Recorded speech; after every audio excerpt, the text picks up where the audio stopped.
নমস্কাৰ, কে Handique state open ইউনিভাৰ্চিটিৰ master ডিগ্ৰীয়ে হওক বা ডিগ্ৰীয়ে হওক ফাৰ্ষ্ট ছেমিষ্টাৰৰ পৰীক্ষা অহা জুলাই আগষ্ট মাহত অনুষ্ঠিত হ'ব। আপোনালোকে ইতিমধ্যে পঢ়া আৰম্ভ কৰক, কাৰণ পৰীক্ষাৰ ৰুটিন 2 এদিনতে ঘোষণা কৰিব। বহুতে কৈ আছে যে কাকতসমূহৰ প্ৰশ্ন উত্তৰ দিব লাগে। হয়, এই চেনেলত ইতিমধ্যে বহু সংখ্যক প্ৰশ্ন উত্তৰ বিভিন্ন কাকতৰ দিয়া আছে, আপোনালোকে চাব পাৰিব। যিহেতু আপোনালোকৰ DAC পেপাৰ আছে 3খন, DAC পেপাৰ আছে এখন, AEC পেপাৰ আছে এখন, VAC পেপাৰ আছে এখন।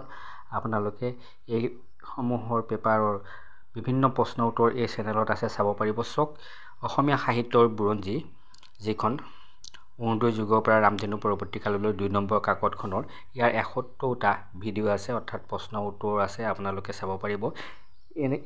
এনেধৰণৰ প্ৰশ্নই পৰীক্ষাত আহে সাধাৰণতে। পূৰ্বতে এই চেনেলৰ যথেষ্ট সংখ্যক প্ৰায় 90% প্ৰশ্ন এই চেনেলৰ পৰা আহিছিলে। চাওক, এখন অসমীয়া সাহিত্যৰ বুৰঞ্জী প্ৰথমখন যিখন আদিৰ পৰা মধ্যযুগলৈ, ইয়াৰ 57টা গুৰুত্বপূৰ্ণ প্ৰশ্ন উত্তৰ আছে।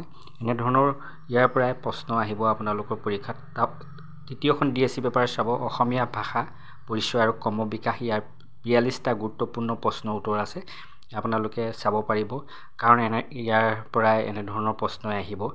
ইয়াৰ পিছত আপোনালোকৰ যিখন পেপাৰ আছে অসমীয়া সাহিত্যত পাশ্চাত্যৰ প্ৰভাৱ, ইয়াৰো 48টা গুৰুত্বপূৰ্ণ প্ৰশ্ন উত্তৰ আছে। আপোনালোকে প্লেলিষ্টত গৈ এই চেনেলৰ প্লেলিষ্টত গৈ আপোনালোকে চাব পাৰিব। ইয়াৰ পিছতে আছে চাওক, ভাৰতীয় পৰম্পৰাগত জ্ঞানকোষ যিখন আছে, এই কাকতখনৰ 40টা গুৰুত্বপূৰ্ণ প্ৰশ্ন উত্তৰ এই চেনেলত ইতিমধ্যে দিয়া আছে। যোৱা পৰীক্ষাসমূহত এই চেনেলৰ যথেষ্ট সংখ্যক প্ৰশ্ন উত্তৰ আহিছিলে, এইসমূহ চালে হ'ব আপোনালোকে। ইয়াৰ পিছত ছ'চিয়েল এণ্টাৰপ্ৰিনিয়ৰশ্বিপ এণ্ড প্ৰজেক্ট মেনেজমেণ্টৰ অসমীয়া আৰু ইংৰাজী 2টা ভাষাতে প্ৰশ্ন উত্তৰ দিয়া আছে, কাৰণ অসমীয়াটো ইংৰাজীত টান পোৱাসকলে অসমীয়াটো লিখিব পাৰে। এই কাকতখনৰ কেইটামান আৰু মোৰ অসমীয়াত দিবলৈ থাকি গৈছিলে, ইংৰাজী আৰু অসমীয়াত মই আৰু কেইটামান এই কাকতখনৰ ছ'চিয়েল এণ্টাৰপ্ৰিনিয়ৰশ্বিপ এণ্ড প্ৰজেক্ট মেনেজমেণ্টখনৰ উত্তৰ দিবলৈ চেষ্টা কৰিম। তাৰপিছতে চাওক আছে ইংলিছ ফৰ মিডিয়া ষ্টাডিজ, এইখনৰ ফাৰ্ষ্ট ছেমিষ্টাৰৰে BAC পেপাৰ হয়।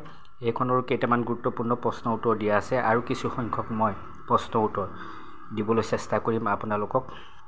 পৰীক্ষাত আহিব পৰা এইখনৰ যিহেতু অলপ কম দিয়া আছে, কিন্তু এই সকলোবিলাক গুৰুত্বপূৰ্ণ প্ৰশ্ন উত্তৰৰ ভিডিঅ' চাবলৈ হ'লে আপোনালোকে এই চেনেলৰ মেম্বাৰশ্বিপ লৈ ল'ব লাগে।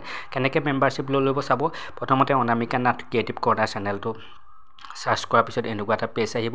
এই পেজটো আপোনালোকে আকৌ ক্লিক কৰিব। এনেকৈ ক্লিক কৰাৰ পিছত আপোনালোকৰ সন্মুখত এনেকুৱা এটা অপশ্যন আহিব, পেজ আহিব। জইন অপশ্যনত আপোনালোকে টাচ কৰিব। এই জইন অপশ্যনত টাচ কৰাৰ লগে লগে আপোনালোকৰ সন্মুখত এনেকুৱা এটা পেজ আহিব। আপোনালোকে জইন দিছ চেনেল বুলি আপোনালোকে তললৈ স্ক্ৰল কৰি যাব। প্ৰথমতে চিলভাৰ আহিব, এনেকৈ চিলভাৰত আহিব, 70+ ভিডিঅ' আছে ইয়াত। তাৰপিছত চাব আপোনালোকে তললৈ স্ক্ৰল কৰিব, গল্ডেন আহিব। গল্ডেনত আপোনালোকে 50+ ভিডিঅ' আছে, 1590 ৰুপিজ কৰি ল'ব লাগে।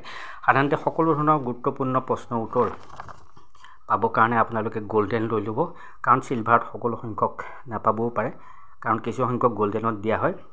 যেতিয়া গল্ডেন ল'ব বিচাৰে তেতিয়া আপোনালোকে জইন অপশ্যনত, গল্ডেনৰ তলত থকা জইন অপশ্যনত আপোনালোকে ক্লিক কৰিব।